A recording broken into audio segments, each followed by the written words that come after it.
Kita coba apakah Pak Pit sudah bisa join.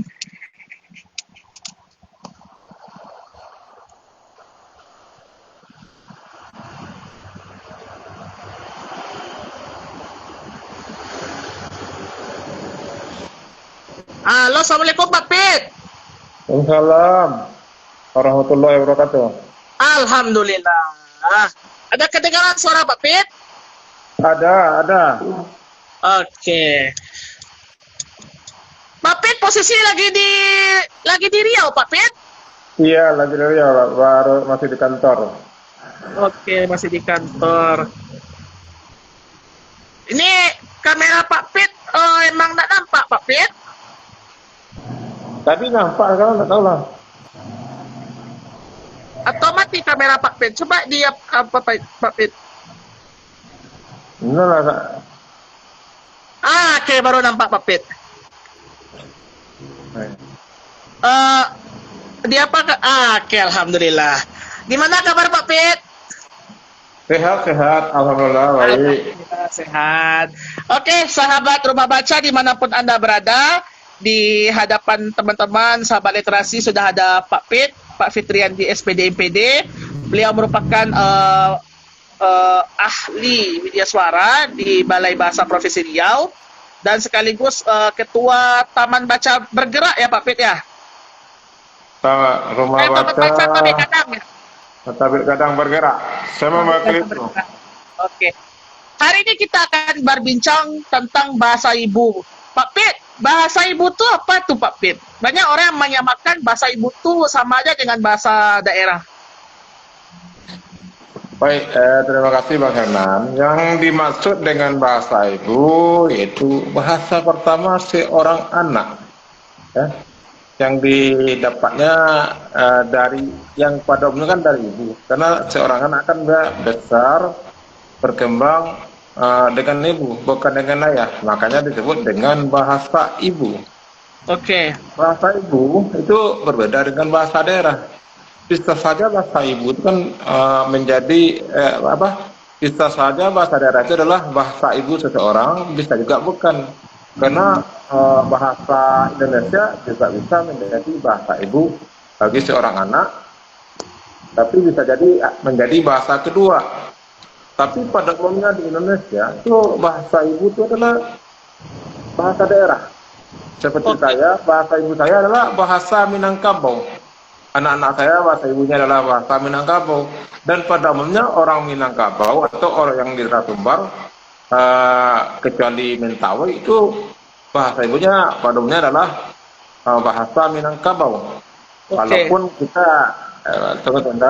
walaupun kita tidak menafikan untuk kondisi terkini, kita melihat bahwa banyak orang Minangkabau atau orang Sumbar yang asli Minangkabau, lahir di Minang, bapak dan ibunya Minang, tapi dia menggunakan bahasa Indonesia sebagai bahasa ibunya, tapi sebenarnya bukan itu.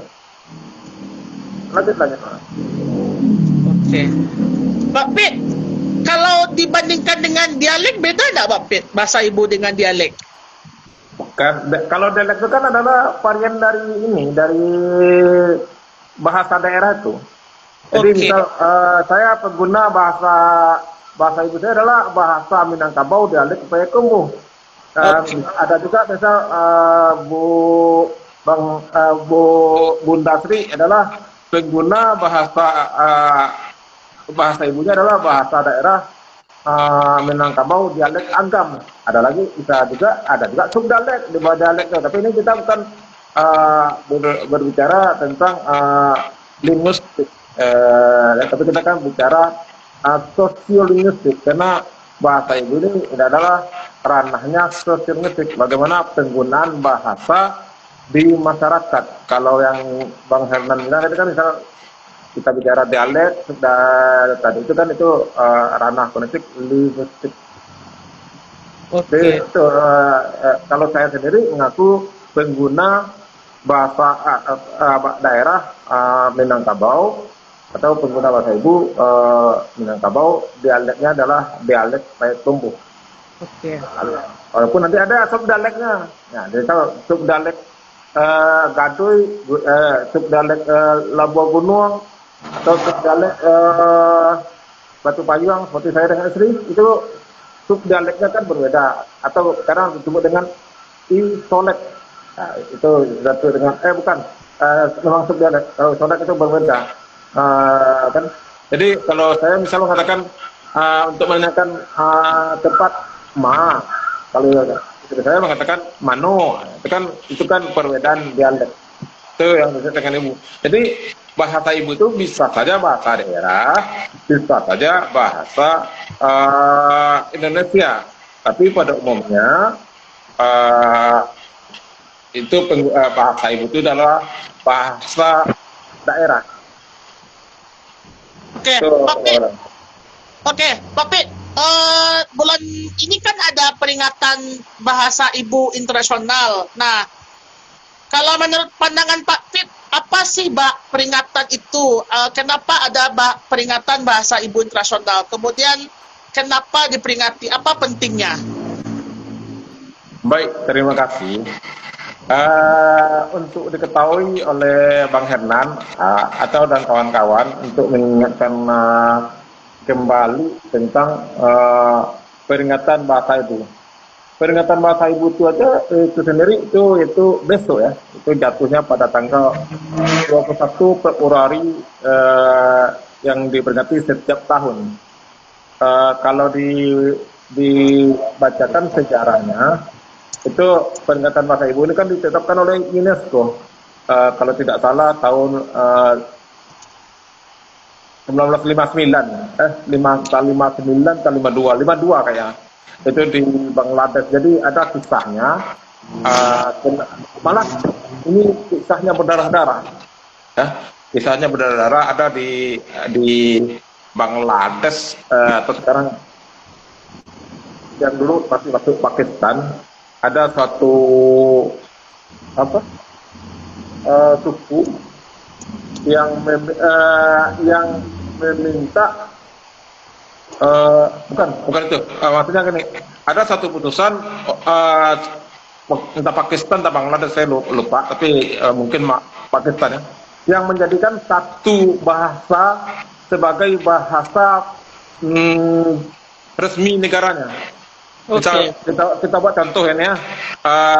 Kalau orang bahasa Jawa dijadikan bahasa resminya, bahasa resmi negara, itu orang lain tidak mau. Jadi di Pakistan juga seperti itu.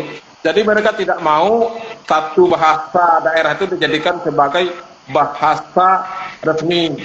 Lalu mereka protes, lalu terjadilah konflik yang sepertinya konflik berdarah jadinya kan.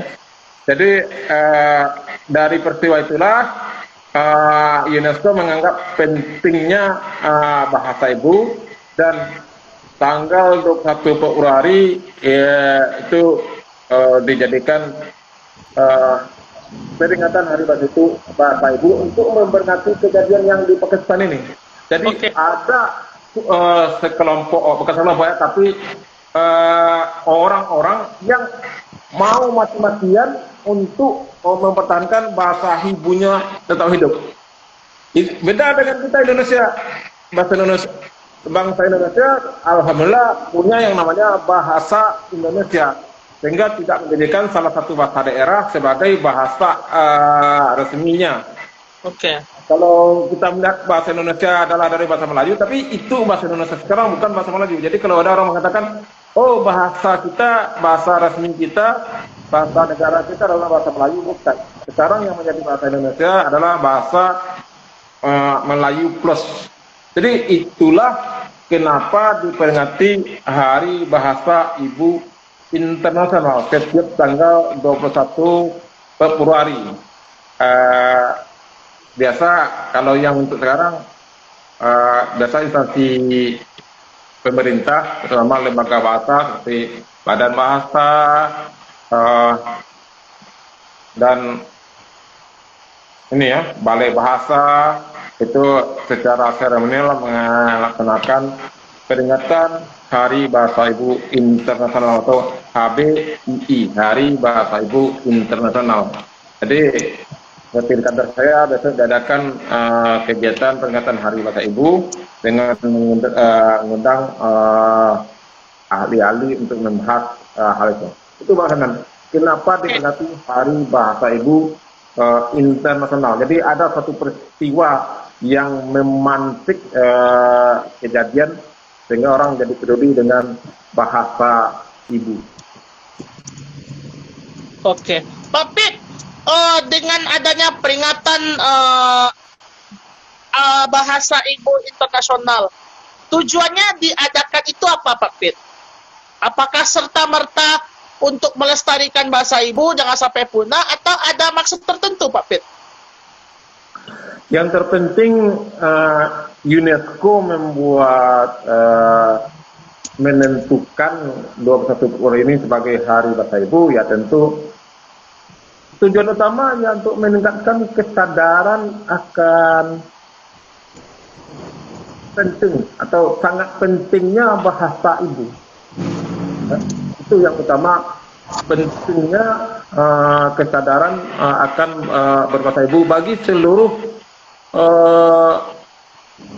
warga, ya dimanapun kan, bukan khusus di Indonesia, ini kan internasional.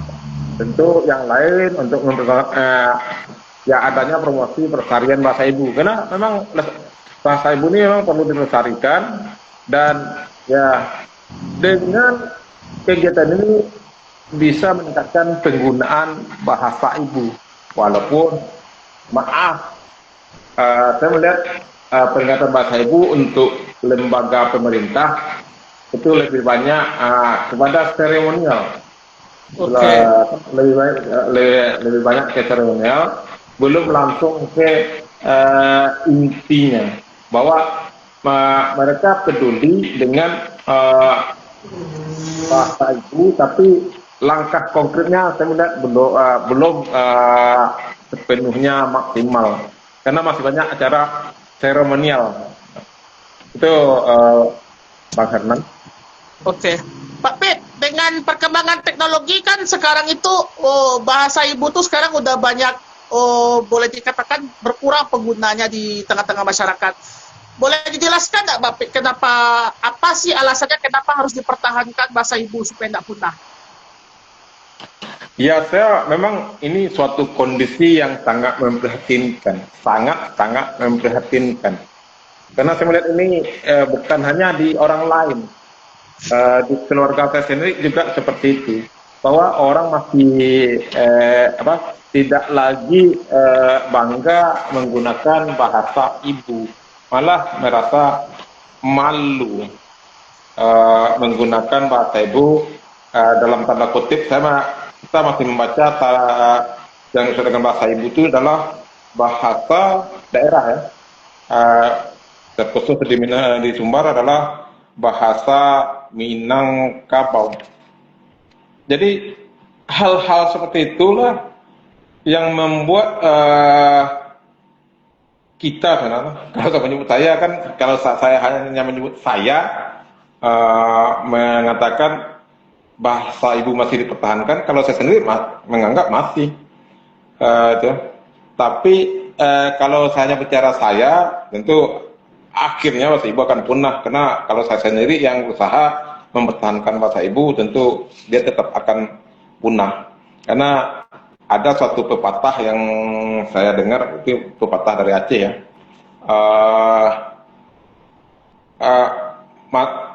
Saya Indonesiakan aja, mati anak, ya, mati anak bisa dicari kuburnya, ya. Kalau mati bahasa, di mana kita cari kuburnya? Kan kalau kita mati anak kan masih bisa kan kita temui, kuburnya ada belakang rumah. Tapi kalau sudah mati nanti bahasa di mana? Nanti kita mau tahu bahasa ini. Apa arti bahasa ini? Kemana kita cari? Ya kalau masih ada di dalam tulisan. Kalau enggak, nah. Jadi hal-hal seperti itu mengapa bahasa ibu perlu dipertahankan? Karena bahasa ibu itu identitas kita. Mengapa saya mengatakan saya orang Minangkabau, saya orang Payakumbuh, saya orang Indonesia? Ya karena saya pengguna bahasa Minangkabau. bahasa Minangkabau adalah identitas saya sebagai orang Minangkabau, identitas saya sebagai orang Indonesia, karena bahasa Minangkabau merupakan salah satu bahasa yang ada di Indonesia. Kan ada bahasa yang lain, Jawa, yang Manado, Banjar, Bugis, bahasa Aceh, bahasa Batak. Itu adalah identitas dari orang Indonesia. Walaupun ada masih dan termasuk bahasa Indonesia, karena ada yang menggunakan bahasa ibu sebagai bahasa bahasa Indonesia sebagai bahasa ibunya. Jadi hal-hal itulah yang menurut saya mengapa bahasa ibu perlu dipertahankan, Bang Hernan. Pak Pit, kalau seperti itu Pak Pit, berarti tantangan ke depan gimana Pak Pit? Kalau seandainya orang kan sekarang itu trennya nyampur-nyampur bahasa kayak Indomie gitu, kayak Indonesia Minang gitu. Nah, kalau kayak gitu tantangannya gimana Pak Pit? Apakah hal itu juga pengaruh Pak Pit? Ya, tantangan sangat besar sekali Bang Hernan. Sangat besar sekali tantangan dalam melestarikan bahasa ibu.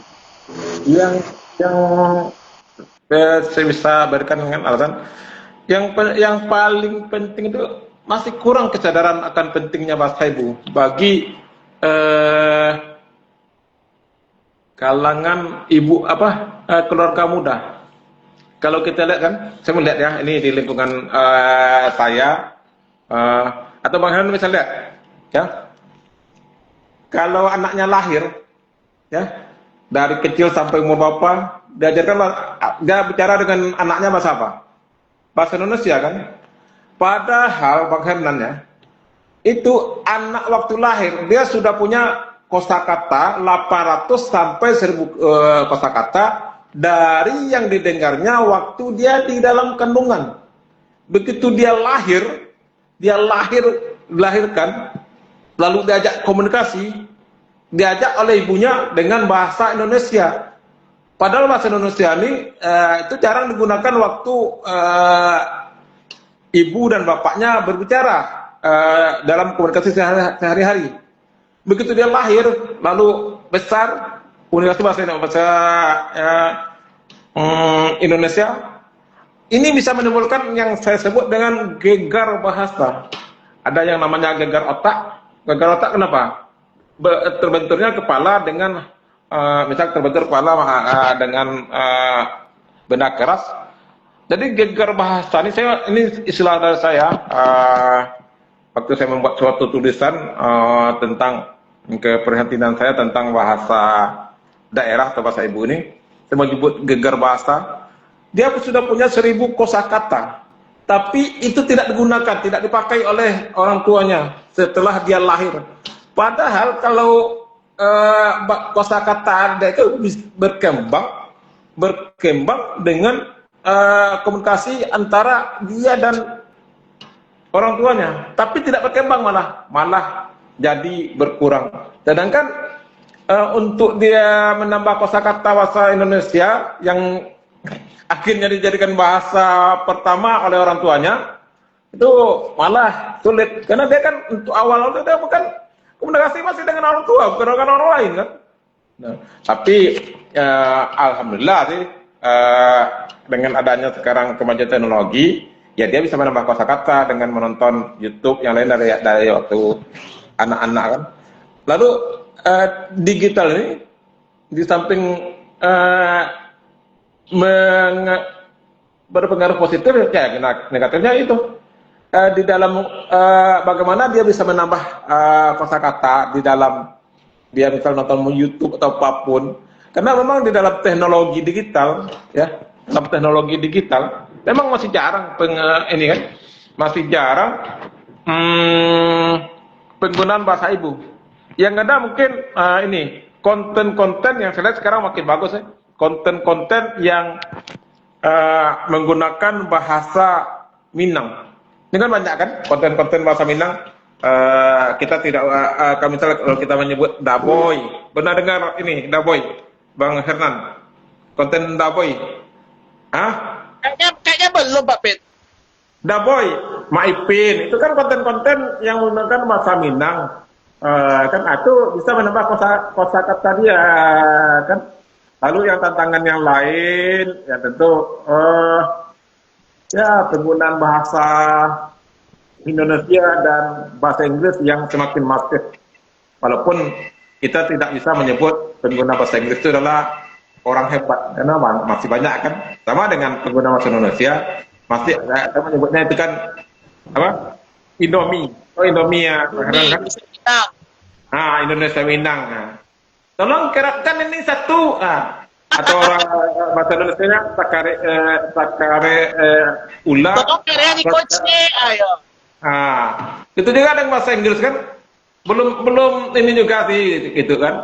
Tapi ya karena ingin tampil wah. Jadi tantangannya sangat besar. Tapi tantangan terbesar tetap dari orang-orang tua muda nih.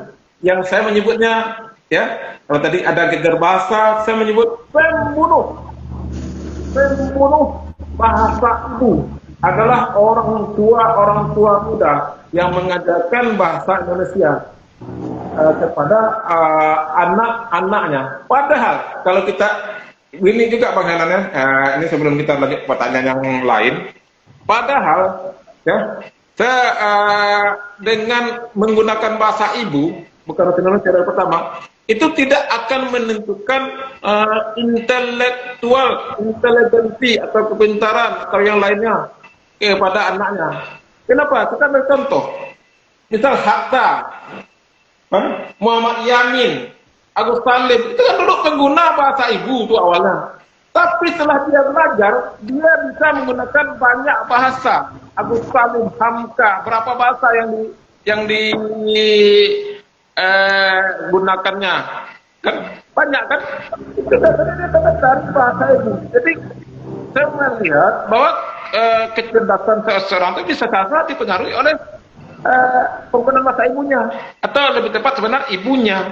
Ya bagaimana komunikasinya bisa jalan dengan baik dengan ibunya kalau ibunya bukan pengguna bahasa Indonesia yang baik juga. Makanya kan ini bicara bahasa ibu kadang kan komunikasi itu tidak jalan kalau seorang ibu itu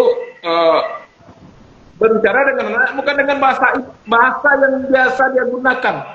Jadi makanya kan kalau saya melihat ini contoh bagaimana kalau ada ibu yang marah, itu dia kalau marah, kalau dia biasa bicara dengan bahasa Indonesia dengan anaknya, kalau marah dia dengan anaknya itu bahasa Indonesia atau bahasa Minang? Menurut Pak Herman, yang Minang. Hah?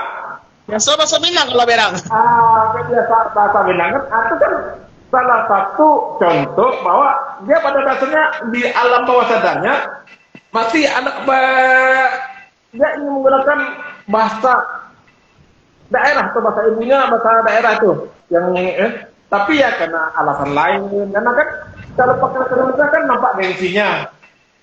Orang menganggap bahasa Indonesia lebih bergengsi daripada bahasa daerah atau bahasa ibu. Jadi mereka lebih suka udahlah bukan bahasa Indonesia Minang yang dijadikan sebagai bahasa pertama tapi bahasa Indonesia. Tapi pada dasarnya saya melihat kalau seseorang ayahnya pengguna bahasa Minang, ibunya bahasa Minang, tinggal di Minang, kakeknya Minang, ibunya Minang, pada dasarnya dia adalah pengguna bahasa ibu. Tapi itu hanya ya diselewengkan oleh orang tuanya. Itu tantangan dalam menggunakan bahasa ibu, Bang Herman. Oke, Pak Pit, kalau seandainya bahasa ibunya hilang, punah gitu, dampaknya apa Pak Pit? Ya dampaknya seperti yang saya katakan tadi, mati anak bisa dilihat kuburnya. Kalau mati budaya yang dalam hal ini diwakili oleh bahasa ibu ya sulit gitu. Jadi kita ya kehilangan budaya, kehilangan nilai-nilai budaya. Ya tentu Karena kita yang sebagai pengguna bahasa ibu kan, dalam hal ini bahasa Minangkabau, yang terbiasa berpikir kritis dan lain-lain, tentu hal-hal yang seperti itu hilang. Ya? Karena pengguna bahasa ibu ini adalah orang-orang yang berpikir kritis. Sekarang kalau dia menggunakan bahasa Indonesia sebagai bahasa komunikasi sehari-hari, dia belum punya kosakata yang cukup banyak. Jadi bagaimana dia mau menyampaikan sesuatu itu dengan baik, ya, kalau dia tidak punya kosakata. Sedangkan kosakata yang dipunya, seperti yang saya katakan tadi, dia punya presiden 800 sampai 1000 kata yang sudah dipunya di otak dia, tapi dihilangkan oleh ibunya. Sehingga ya kita melihat dileksia itu banyak terjadi ya seperti itu jadinya kan, dileksia. Walaupun dileksia itu pada dasarnya kepada personal, tapi kan ujungnya kan dileksia itu kan bisa disebabkan oleh sang ibu, Jadi itu hilangnya identitas. Saya tidak bisa ngaku orang mana, orang Pekumbu, saya orang Payakumbu. Orang Payakumbu bahasanya bahasa Nekun. Ya, asli saya di mana kamu tinggal, di mana tinggal. Oh maaf, saya tidak bisa lagi bahasa, saya tidak pandai bahasa Minang dong. Tidak bisa pakai bahasa Minang dong, tapi dia pakai dodo juga kan. Dodo adalah subdialek dari kota dari Padang kalau ini. Nah, jadi itu hilangnya identitas kita, identitas budaya kita. Nah, karena budaya-budaya itu kan lebih banyak disampaikan melalui bahasa ibu. Saluang pakai bahasa apa, Bang Herman? Saluang Minang. Enggak, bahasa Minang kan. Nyanyi-nyanyi kan, nyanyi Minang kan. Pokoknya budaya Minang Dorandai kan nggak mungkin. Coba Anggunan Tunggal Magek Jabang, apa kabarmu sekarang juga? Kan tidak. Wahai Anggunan Tunggal Magek Jabang, Tuan Kanduang nan nyanyi ambo, dengarkanlah ambo pakato. Kalau saya dengarkanlah saya berkata, tidak masuk itu Bang Hanan. Jadi hilangnya identitas kita. Lalu Ba'alu atau Ba'alu kan, pasambahan itu tidak mungkin pakai bahasa Minang. Dan banyak yang lain, pepatah petiti, menyindir dalam misal kalau dalam bahasa Minang kan tidak tahu diambil itu tidak bisa dialihkan menjadi tidak tahu tempat, tidak bisa, karena makna tidak tahu diambil itu banyak hal-hal yang akan hilang kalau bahasa ibu kita juga hilang, banyak yang akan hilang Bang. Jadi identitas kita sebagai orang Minang itu akan hilang. Jadi nanti kita tidak akan melihat lagi budaya Minang yang menggunakan bahasa Minang sebagai salurannya. Itu ya menurut saya Bang Hernan. Pak Pek ini juga saya berbagi pengalaman nih Pak Pek. Jadi sekitar 1 minggu yang lalu Kak Hernan kan ada agenda ke Payakumbuh, SD 4 Sari Lama gitu, ada agenda TOTKA. Jadi ceritanya pas pulang Kak Hernan naik mobil Sarah ke Bukit Tinggi kan. Jadi kami berbicara dengan sopirnya tuh pakai dialek Payakumbuh. Jadi nyangkanya Kak Hernan ini bukan orang Bukit Tinggi gitu. Soalnya dia tahu dia dialek Payakumbuh gitu, kayak nakama doh. Tak obeh jawab doh ya dah. Jadi nyangkanya Bang Hernan ini bukan orang asli Bukit Tinggi. Soalnya kok bisa dia ngomong dialek Payakumbuh lebih ke arah Mudia si Pak Pet. Oh ya. Itu pasti Bang Hernan pandai itu melafalkan dialek kan, meniru dialek.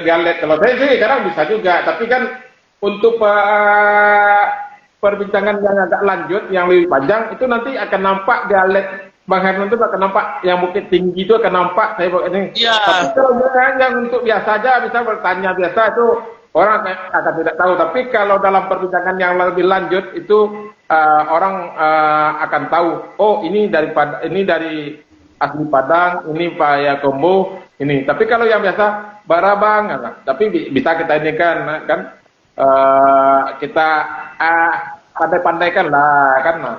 Tapi kalau sudah dengan perbincangan pun Bang Herman bisa, itu berarti Bang Herman adalah seorang pengguna bahasa yang baik. Karena untuk bahasa orang Minang, untuk pengguna bahasa Minang, menggunakan bahasa Indonesia pun orang jadi tahu.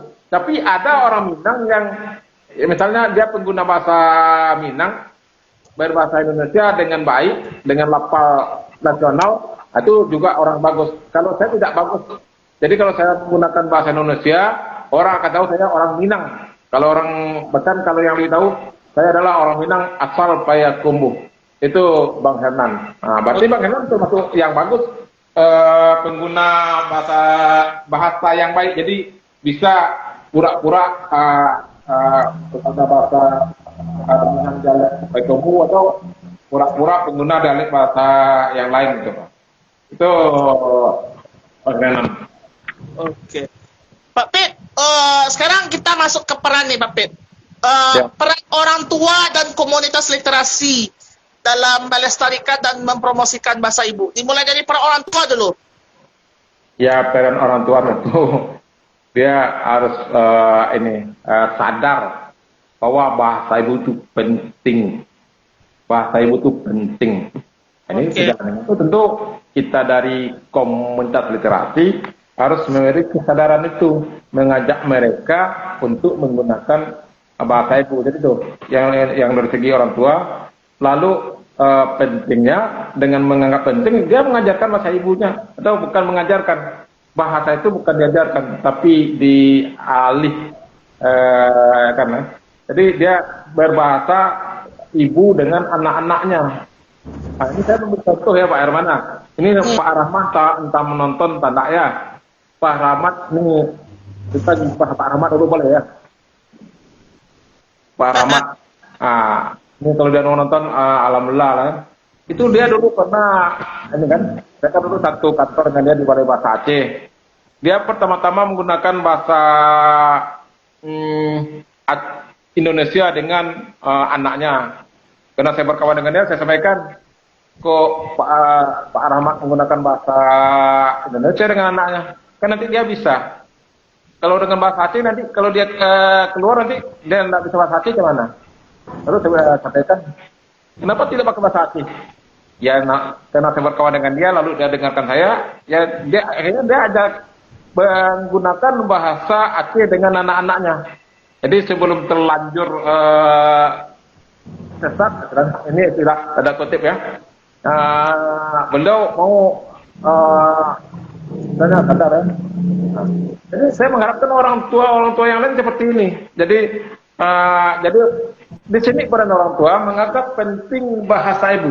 Seperti saya katakan tadi, ya, mati anak ada kuburnya, mati bahasa atau budaya mana kita cari. Lalu yang lain peran orang tua ya sama dengan peran kita di komunitas literasi.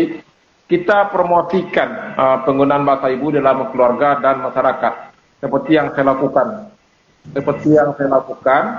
Saya sendiri punya anak 3 orang.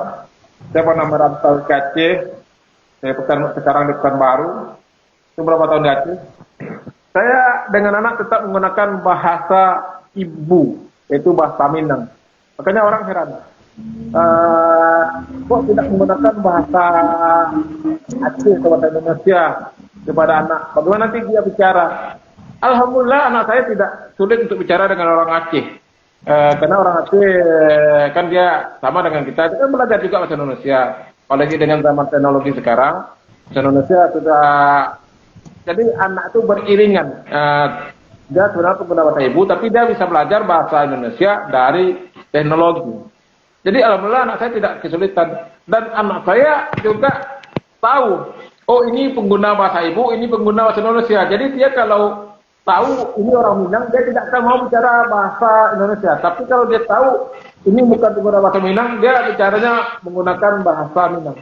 Jadi peran orang tua, terutama orang tua muda. Makanya saya melalui kegiatan ini, apakah ditonton sekarang atau nanti, kan acara ini masih bisa dilihat nanti Bang Henan ya, secara tuntutannya. Iya, betul. Saya menghimbau kepada orang tua muda, gunakanlah bahasa ibu, bahasa Minang sebagai bahasa ibu kita.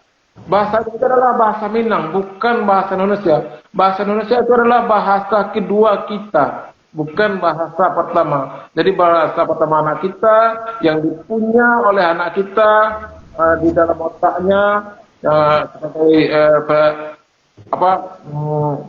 persediaan kosakatanya itu adalah bahasa Minang. Gunakanlah bahasa Minang sebagai bahasa ibu untuk sebagai bahasa komunikasi kepada anak-anak kita, termasuk Bang Herman.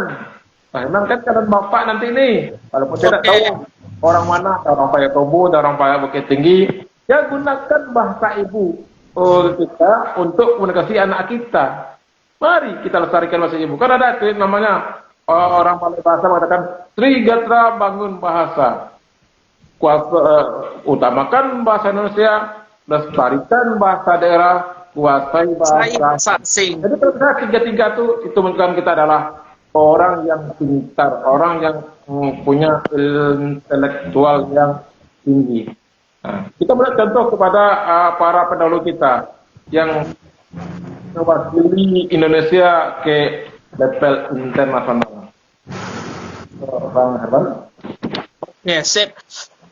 Teman-teman, sebelum kita lanjut, kita ada info nih teman-teman bahwa besok RBAN spesial akan mengadakan bincang sore Ramadan via Zoom meeting, tema peringatan Hari Bahasa Ibu Internasional dengan menghadirkan Kepala Balai Bahasa Provinsi Sumatera Barat, Pak Rahmat, dan ahli widya suara.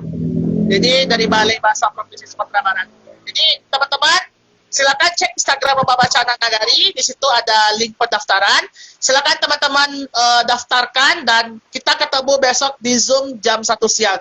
Kita akan mengupas secara mendalam bagaimana peran dari Balai Bahasa sendiri langsung tentang pelestarian bahasa ibu. Nah, Pak Pit, terakhir nih Pak Pit, apa yang telah Pak Pit kerjakan dan telah Pak Pit usahakan untuk melakukan mempertahankan bahasa ibu ini, Pak Pit? Ya, seperti yang saya katakan tadi, saya untuk pribadi saya tetap berkomunikasi dengan anak saya menggunakan bahasa ibu. Itu dalam ini bahasa ibu saya adalah bahasa Minangkabau. Yang kedua, ya saya berusaha menyampaikan kepada semua orang bahwa gunakanlah bahasa Minangkabau. Lalu tentu walaupun tidak seperti Daboy atau Maipin, kadang-kadang saya mempromosikan penggunaan bahasa ibu itu lewat konten-konten di reel Facebook saya. Dulu di Beliang, walaupun tidak saya intensif Daboy atau Maipin atau yang lain-lainnya. Lalu ya di dalam postingan-postingan Facebook saya terkadang menggunakan ini yang pribadi ya, menggunakan bahasa Minang. Lalu ya